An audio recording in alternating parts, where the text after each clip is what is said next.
Die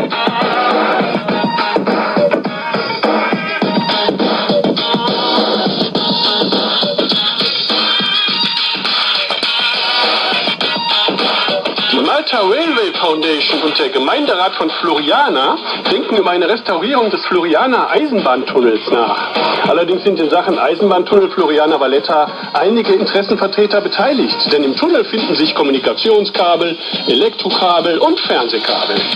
Aber der Floriana Eisenbahntunnel ist historisch bedeutsam.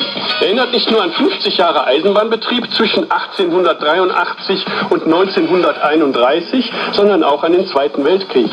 Dieser Tunnel diente nämlich als Schutz vor Luftangriffen der Deutschen und der Italiener. Außerdem wurde eine Reihe von Schutzräumen aus dem Felsen herausgeschnitten.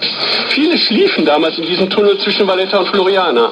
Schulkinder hatten dort regulären Schulunterricht auf einer Treppe von Agottigarten hinunter zum Bahnsteig des Bahnhofs Floriana. Telefonleitungen im Tunnelinnern führten zur Vermittlungsstelle von Valletta. Während des Festivals Cena ta Giorna in Floriana konnte der Tunnel nun besucht werden.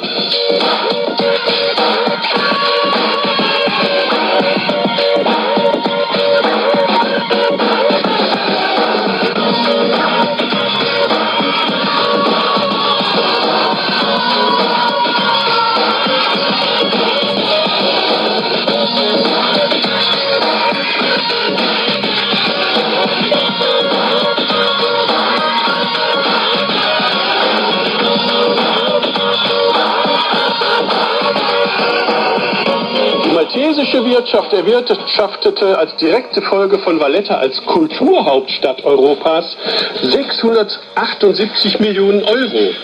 Aber hat diese wirtschaftliche Expansion zu mehr Zufriedenheit der Einwohner Vallettas geführt? Die Antwort scheint durchweg negativ zu sein.